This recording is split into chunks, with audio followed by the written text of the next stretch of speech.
ਬਲਵੰਤ ਸਿੰਘ ਵਿਰਕ ਦੀ ਕਹਾਣੀ ਹੈ ਧਰਤੀ ਹੇਠਲਾ ਬੋਲਦ। ਠੱਠੀ ਖਾਰਾ ਪਿੰਡ ਅੰਮ੍ਰਿਤਸਰ ਤੋਂ ਨੇੜੇ ਹੀ ਸੀ, ਪੱਕੀ ਸੜਕ ਤੇ ਜਿਸ ਮੌਜ ਵਿੱਚ ਮਾਨ ਸਿੰਘ ਜਾ ਰਿਹਾ ਸੀ ਉਸ ਵਿੱਚ ਤੇ ਦੂਰ ਦੇ ਪਿੰਡ ਵੀ ਨੇੜੇ ਹੀ ਲੱਗਦੇ ਨੇ। ਇਸ ਲਈ ਭਾਵੇਂ ਸ਼ਾਮ ਹੋ ਰਹੀ ਸੀ ਤੇ ਟਾਂਗੇ ਦੇ ਥੱਕੇ ਹੋਏ ਘੋੜੇ ਦੀ ਟਾਪ ਵੀ ਮੱਠੀ ਹੋ ਰਹੀ ਸੀ, ਉਸ ਨੂੰ ਕੋਈ ਚਿੰਤਾ ਨਹੀਂ ਸੀ। ਮਾਨ ਸਿੰਘ ਛੁੱਟੀ ਤੇ ਆਇਆ ਹੋਇਆ ਇੱਕ ਫੌਜੀ ਸੀ। ਠੱਠੀ ਖਾਰਾ ਉਸਦੇ ਯਾਰ ਕਰਮ ਸਿੰਘ ਦਾ ਪਿੰਡ ਸੀ। ਜਿੰਨੀਆਂ ਗੂੜੀਆਂ ਯਾਰੀਆਂ ਫੌਜ ਵਿੱਚ ਲੱਗਦੀਆਂ ਨੇ, ਹੋਰ ਕਿਤੇ ਨਹੀਂ ਲੱਗਦੀਆਂ। ਪਹਿਲਾਂ ਤਾਂ ਉਹ ਦੋਵੇਂ ਆਪਣੇ ਰੈਜੀਮੈਂਟਲ ਸੈਂਟਰ ਵਿੱਚ ਇਕੱਠੇ ਰਹੇ ਤੇ ਹੁਣ ਇੱਕ ਬਟਾਲੀਅਨ ਵਿੱਚ ਬਰਮਾ ਫਰੰਟ ਤੇ ਲੜ ਰਹੇ ਸਨ। ਕਰਮ ਸਿੰਘ ਪਹਿਲਾਂ ਤਾਂ ਭਰਤੀ ਸੀ ਤੇ ਹੁਣ ਹੌਲਦਾਰੀ ਕਰਦਾ ਸੀ, ਪਰ ਮਾਨ ਸਿੰਘ ਅਜੇ ਮਸਾਂ ਨਾਇਕੀ ਤੱਕ ਹੀ ਅਪੜਿਆ ਸੀ। ਕਰਮ ਸਿੰਘ ਬਾਰੇ ਇੱਕ ਖਾਸ ਗੱਲ ਇਹ ਸੀ ਕਿ ਉਸਦੀ ਜੀਭ ਵਿੱਚ ਬੜਾ ਰਸ ਸੀ। ਪਿੰਡ ਦੇ ਕਈ ਹੋਰ ਮੁੰਡੇ ਵੀ ਫੌਜ ਵਿੱਚ ਸਨ। ਜਦੋਂ ਉਹ ਛੁੱਟੀ ਆਉਂਦੇ ਤਾਂ ਪਿੰਡ ਦੇ ਬੰਦਿਆਂ ਨਾਲ ਉਹਨਾਂ ਦੀ ਗੱਲ ਵਾਹਿਗੁਰੂ ਜੀ ਕੀ ਫਤਿਹ ਤੋਂ ਅੱਗੇ ਨਾ ਟੁਰਦੀ, ਪਰ ਜਦੋਂ ਕਰਮ ਸਿੰਘ ਪਿੰਡ ਆਉਂਦਾ ਤਾਂ ਖੂਹ 'ਤੇ ਨਹਾਉਣ ਵਾਲਿਆਂ ਦੀਆਂ ਭੀੜਾਂ ਵੱਧ ਜਾਂਦੀਆਂ। ਸਿਆਲ ਦੀ ਅੱਧੀ ਰਾਤ ਲੋਕ ਠੰਡੀ ਹੋ ਰਹੀ ਦਾਣੇ ਭੁੰਨਣ ਵਾਲੀ ਭੱਠੀ ਦੇ ਸੇਕ ਆਸਰੇ ਬੈਠੇ ਕਰਮ ਸਿੰਘ ਦੀਆਂ ਗੱਲਾਂ ਸੁਣਦੇ ਰਹਿੰਦੇ। ਪਿੱਛੇ ਰੈਜੀਮੈਂਟ ਵਿੱਚ ਉਸਦੀ ਰਾਈਫਲ ਦਾ ਨਿਸ਼ਾਨਾ ਬੜਾ ਮਸ਼ਹੂਰ ਸੀ। ਨਿਸ਼ਾਨਾ ਮਾਰਨ ਦੇ ਮੁਕਾਬਲਿਆਂ ਵਿੱਚ ਉਸਦੀ ਗੋਲੀ ਨਿਸ਼ਾਨੇ ਇਸ ਤਰ੍ਹਾਂ ਠੀਕ ਵਿਚਕਾਰੋਂ ਲੰਘਦੀ ਜਿਵੇਂ ਆਪ ਹੱਥ ਨਾਲ ਫੜ ਕੇ ਲੰਘਾਈ ਹੋਵੇ। ਹੁਣ ਲੜਾਈ ਵਿੱਚ ਉਸਦੇ ਪੱਕੇ ਨਿਸ਼ਾਨੇ ਨੇ ਕਈ ਦੂਰ ਲੁਕੇ ਹੋਏ ਤੇ ਦਰਖਤਾਂ ਦੇ ਟਾਹਣ ਜਿਹੇ ਜਿਸਦੇ ਜਾਪਾਨੀ ਡਿੱਗੇ ਸਨ। ਇਸ ਤਰ੍ਹਾਂ ਉਹ ਜਾਪਾਨੀ ਨਿਸ਼ਾਨਚੀਆਂ ਦੀਆਂ ਗੋਲੀਆਂ ਨਾਲ ਮੇਰੇ ਆਪਣੇ ਆਦਮੀਆਂ ਦੇ ਬਦਲੇ ਚੁਕਾਂਦਾ ਤੇ ਆਪਣੀ ਪਲਟਨ ਦਾ ਦਿਲ ਠੰਡਾ ਕਰਦਾ।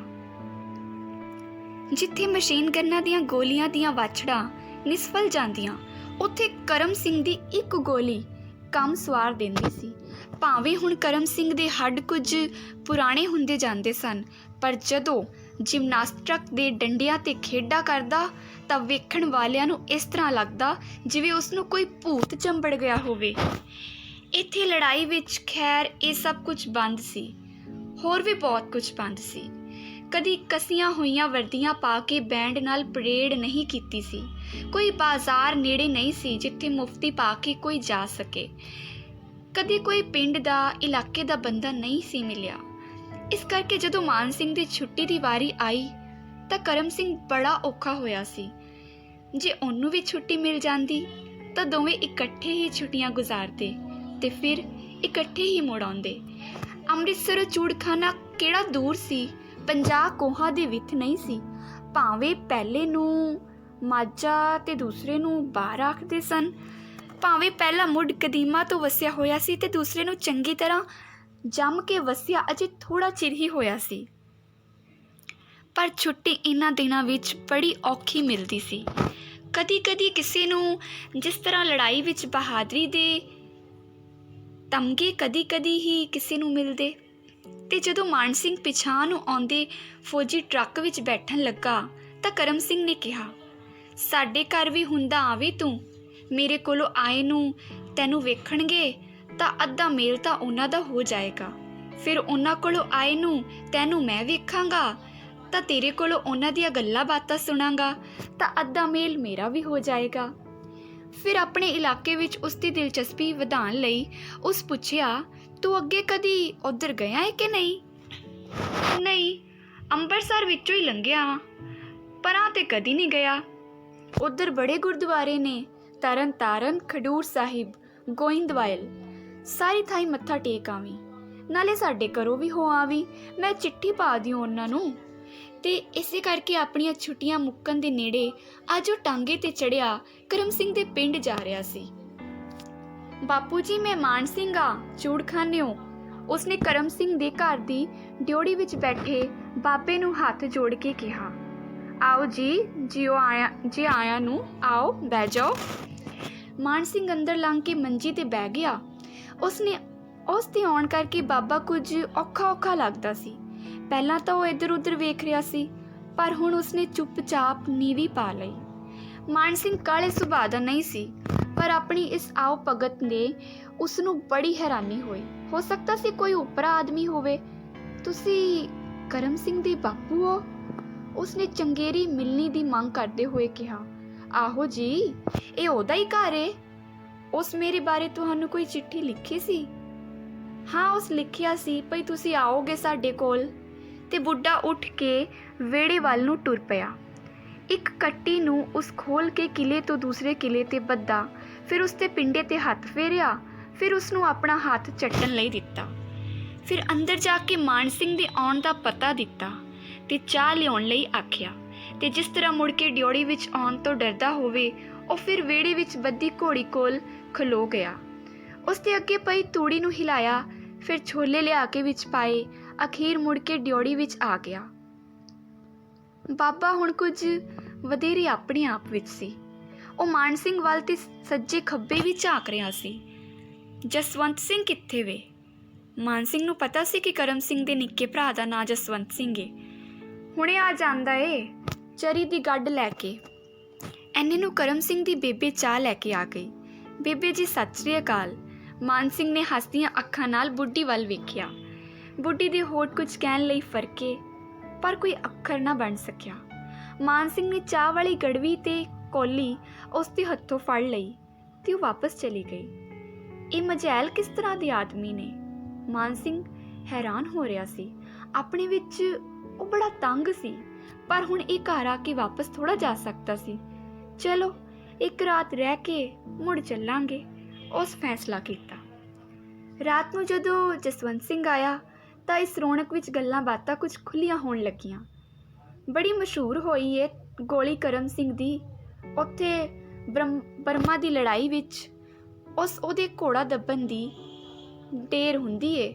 ਅੱਖਾਂ ਦੇ ਫੇਰ ਵਿੱਚ ਇੱਕ ਜਾਪਾਨੀ ਹੇਠਾਂ ਲੇਟ ਜਾਂਦਾ ਏ। ਸਾਨੂੰ ਨਾਲ ਤੁਰਦਿਆਂ ਨੂੰ ਪਤਾ ਹੀ ਨਹੀਂ ਲੱਗਦਾ ਉਹ ਸਭ ਕਿੱਥੋਂ ਗਿਆ। ਮਾਨ ਸਿੰਘ ਇੱਥੇ ਰੁਕ ਗਿਆ, ਇਸ ਉਮੀਦ ਤੋਂ ਕਿ ਸਾਰੇ ਬ੍ਰਹਮਾ ਦੀ ਲੜਾਈ ਦੀਆਂ ਬਹੁਤ ਸਾਰੀਆਂ ਗੱਲਾਂ ਪੁੱਛਣਗੇ। ਉਸ ਦਾ ਅੰਦਰ ਗੱਲਾਂ ਨਾਲ ਭਰਿਆ ਹੋਇਆ ਸੀ, ਪਰ ਇੱਥੇ ਤਾਂ ਕੋਈ ਸੁਣਦਾ ਹੀ ਨਹੀਂ ਸੀ।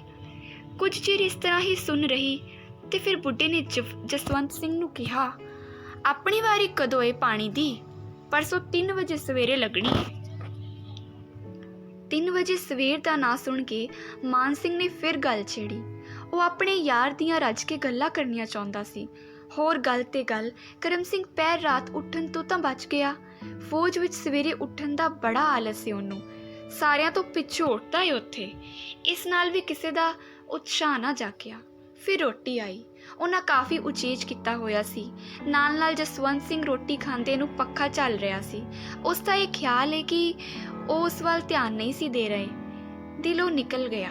ਰੋਟੀ ਖਾਂਦਿਆਂ ਖਾਂਦਿਆਂ ਕਰਮ ਸਿੰਘ ਦਾ ਨਿੱਕਾ ਜਿਹਾ ਮੁੰਡਾ ਟੁਰਦਾ ਟੁਰਦਾ ਮਾਨ ਸਿੰਘ ਦੀ ਮੰਜੀ ਕੋਲ ਆ ਗਿਆ। ਜੇ ਉਹ ਹੋਰ ਕਿਸੇ ਨਾਲ ਕਰਮ ਸਿੰਘ ਦੀਆਂ ਗੱਲਾਂ ਨਹੀਂ ਕਰ ਸਕਦਾ ਸੀ ਤਾਂ ਮੁੰਡੇ ਨਾਲ ਤਾਂ ਕਰ ਸਕਦਾ ਸੀ। ਮਾਨ ਸਿੰਘ ਨੇ ਉਸ ਨੂੰ ਕੁੱਛੜ ਚੁੱਕ ਲਿਆ। ਓਏ, ਆਪਣੇ ਬਾਪੂ ਕੋਲ ਚੱਲਣਾ ਹੀ? ਜਾਣਾ ਹੀ ਤਾਂ ਚੱਲ ਮੇਰੇ ਨਾਲ। ਬੜਾ ਮੀਂਹ ਪੈਂਦਾ ਏ ਉੱਥੇ, ਪਾਣੀ ਵਿੱਚ ਤੁਰਿਆ ਫਿਰੀ। ਮਾਨ ਸਿੰਘ ਦੀ ਗੱਲ ਸੁਣ ਬਾਪੂ ਨੂੰ ਸੂਲ ਵਾਂਗ ਚੁੱਭੀ। ਆ ਫੜ ਲੈ ਮੁੰਡੇ ਨੂੰ, ਉੱਧਰ ਰੱਖ। ਰੋਟੀ ਤਾਂ ਖਾ ਲੈਣ ਦਿਆ ਕਰੋ ਆਰਾਮ ਨਾਲ, ਬਾਪੂ ਨੇ ਜ਼ਰਾ ਤੇਜ਼ ਹੋ ਕੇ ਕਿਹਾ। ਬੇਬੇ ਆ ਕੇ ਮੁੰਡਾ ਚੁੱਕ ਕੇ ਲੈ ਗਈ। ਹੁਣ ਤੇ ਘਰ ਦੀ ਹਵਾ ਵਿੱਚ ਮਾਨ ਸਿੰਘ ਨੂੰ ਸਾਹ ਲੈਣਾ ਔਖਾ ਹੋ ਰਿਹਾ ਸੀ। ਇੱਧਰ ਦਾ ਪੈਂਡਾ ਮੁਕਾ ਕੇ ਉਸ ਦਾ ਛੇਤੀ ਛੇਤੀ ਮੁੜਨ ਨੂੰ ਜੀ ਕਰਦਾ ਸੀ। ਉਸ ਆਪਣੇ ਅਗਲੇ ਦਿਨ ਦੇ ਚੱਕਰ ਬਾਰੇ ਪੁੱਛ-ਗਿੱਛ ਆਰੰਭੀ। ਇੱਥੋਂ ਤਰਨਤਾਰਨ ਕਿੰਨਾ ਏ? 4 ਕੋ ਪੈਂਡਾ ਏ। ਟਾਂਗਾ ਮਿਲ ਜਾਂਦਾ ਹੋਵੇਗਾ ਸਵੇਰੇ ਸਵੇਰੇ ਹੀ। ਟਾਂਗਿਆਂ ਟੁੰਗਿਆਂ ਦਾ ਕੋਈ ਫਿਕਰ ਨਾ ਕਰ ਤੂੰ, ਜਸਵੰਤ ਨੂੰ ਤੇਰੇ ਨਾਲ ਘੱਲਾਂਗੇ। ਦੋਵੇਂ ਭਰਾ ਇਕੱਠੇ ਹੀ ਮੱਥਾ ਟੇਕ ਆਇਓ ਸਾਰੇ। ਇਸ ਗੱਲ ਤੇ ਮਾਨ ਸਿੰਘ ਰਾਜੀ ਸੀ। ਜਸਵੰਤ ਏਡਾ ਘੁੱਟਿਆ ਹੋਇਆ ਬੰਦਾ ਨਹੀਂ ਸੀ, ਪਰ ਮਾਨ ਸਿੰਘ ਦੇ ਨਾਲ ਟੁਰਦਿਆਂ ਤੇ ਉਹ ਵੀ ਕੁਝ ਘੁੱਟਿਆ ਹੀ ਗਿਆ। ਜਿਹੜੇ ਜਾਣੂ ਬੰਦੇ ਉਹਨੂੰ ਰਾਹ ਵਿੱਚ ਮਿਲਦੇ, ਉਹ ਉਹਨੂੰ ਦੂਰੋਂ ਹੀ ਫਤਿਹ ਬੁਲਾ ਕੇ ਅਗਾਂਹ ਤੁਰ ਪੈਂਦਾ। ਭਾਵੇਂ ਮਾਨ ਸਿੰਘ ਦਾ ਜੀ ਕਰਦਾ ਸੀ ਕਿ ਉਹ ਆਪ ਖਲੋ ਕੇ ਲੋਕਾਂ ਨਾਲ ਗੱਲਾਂ ਬਾਤਾਂ ਕਰੇ। ਉਸਨੇ ਕਿਹੜਾ ਰੋਜ਼-ਰੋਜ਼ ਇਸ ਪਾਸੇ ਆਉਣਾ ਸੀ। ਕਰਮ ਸਿੰਘ ਨੇ ਤਾਂ ਬੜਾ ਜਸ ਖੱਟਿਆ ਏ ਫੌਜ ਵਿੱਚ। ਤੂੰ ਕਿਉਂ ਨਾ ਫੌਜ ਵਿੱਚ ਗਿਆ? ਮਾਨ ਸਿੰਘ ਨੇ ਫਿਰ ਕਰਮ ਸਿੰਘ ਨੂੰ ਅੱਗੇ ਲੈ ਆਂਦਾ। ਜਸਵੰਤ ਸਿੰਘ ਇੱਕਦਮ ਇਕੱਠਾ ਹੋ ਗਿਆ। ਜਿਵੇਂ ਕੋਈ ਚੋਰੀ ਕਰਦਾ ਫੜਿਆ ਜਾਂਦਾ ਹੈ। ਕੁਝ ਠਹਿਰ ਕੇ ਉਸਨੇ ਕਿਹਾ, ਇੱਕ ਥੋੜਾ ਹੀ ਫੌਜ ਵਿੱਚ ਚਰੀਆਂ ਕਮਾਦ ਕਿੱਡੇ ਹੋ ਗਏ ਨੇ ਆਪਣੇ ਵੱਲ। ਇੱਕ ਚਰੀ ਦੀ ਪੈਲੀ ਕੋਲੋਂ ਲੰਘਦਿਆਂ ਜਸਵੰਤ ਨੇ ਗੱਲ ਚਲਾਈ। ਬੰਦੇ ਜਿੱਡੇ ਖੜੇ ਨੇ, ਪਰ ਉਸ ਦਾ ਦਿਲ ਇਸ ਗੱਲ ਵਿੱਚ ਨਹੀਂ ਸੀ। ਉਹ ਤੇ ਆਪਣੇ ਯਾਰ ਦੀਆਂ ਗੱਲਾਂ ਕਰਨੀਆਂ ਚਾਹੁੰਦਾ ਸੀ। ਪਿੰਡ ਮੁੜ ਕੇ ਮਾਨ ਸਿੰਘ ਪਿਛਾਂਹ ਜਾਣ ਦੀਆਂ ਸਲਾਹਾਂ ਵਿੱਚ ਸੀ। ਅੰਮ੍ਰਿਤਸਰੋਂ ਰਾਤ ਦੀ ਗੱਡੀ ਚੜ੍ਹ ਕੇ ਉਹ ਸਵੇਰ ਵੇਲੇ ਫਿਰ ਪਿੰਡ ਅੱਪੜ ਸਕਦਾ ਸੀ। ਭਾਵੇਂ ਆਪੋ ਆਪਣੀ ਥਾਈਂ ਸਾਰਿਆਂ ਨੇ ਉਸ ਲਈ ਕਾਫੀ ਉਚੇਚ ਕੀਤੀ ਸੀ, ਪਰ ਉਸਨੂੰ ਇਸ ਫੇਰੇ ਦਾ ਉਮੀਦ ਤੋਂ ਬਹੁਤ ਘੱਟ ਸਵਾਦ ਆਇਆ ਸੀ। ਇਸ ਵੇਲੇ ਵੀ ਅੰਦਰ ਉਸ ਲਈ ਚਾਹ ਤਿਆਰ ਹੋ ਰਹੀ ਸੀ। ਡਿਓੜੀ ਵਿੱਚ ਉਹ ਇਕੱਲਾ ਹੀ ਸੀ। ਸਾਹਮਣੇ ਗਲੀ ਵਿੱਚ ਝੋਲਾ ਗਲ ਵਿੱਚ ਲਮਕਾਈ ਡਾਕੀਆ ਤੁਰਿਆ ਆਉਂਦਾ ਸੀ। ਪਹਿਲਾਂ ਤਾਂ ਇਸ ਤਰ੍ਹਾਂ ਲੱਗਾ ਜਿਵੇਂ ਉਹ ਟੁਰਦਾ ਸਿੱਧਾ ਹੀ ਅੱਗੇ ਲੰਘ ਜਾਏਗਾ, ਪਰ ਫਿਰ ਉਹ ਡਿਓੜੀ ਵਿੱਚ ਆ ਕੇ ਮੰਜੀ 'ਤੇ ਬੈਠ ਗਿਆ। ਕੀ ਲਿਆਏ ਹੋ? ਲਿਆਉਣਾ ਕੀ ਏ, ਆ ਪੈਨਸ਼ਨ ਆਈ ਏ ਵਿਚਾਰੇ ਕਰਮ ਸਿੰਘ ਦੀ। ਕਰਮ ਸਿੰਘ ਦੀ ਪੈਨਸ਼ਨ? ਕਰਮ ਸਿੰਘ ਮਾਰਿਆ ਗਿਆ?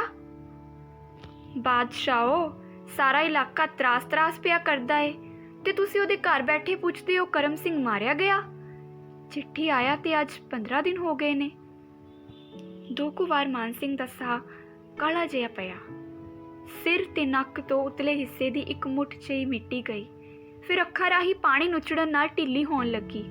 ਕਰਮ ਸਿੰਘ ਦਾ ਘਰ ਅੰਦਰ ਗਿਆ ਹੋਇਆ ਉਹਦਾ ਪਿਤਾ, ਉਹਦਾ ਨਿੱਕਾ ਜਿਹਾ ਮੁੰਡਾ ਉਸਨੂੰ ਰੋਣ ਵਿੱਚ ਮਦਦ ਦੇ ਰਹੇ ਸਨ।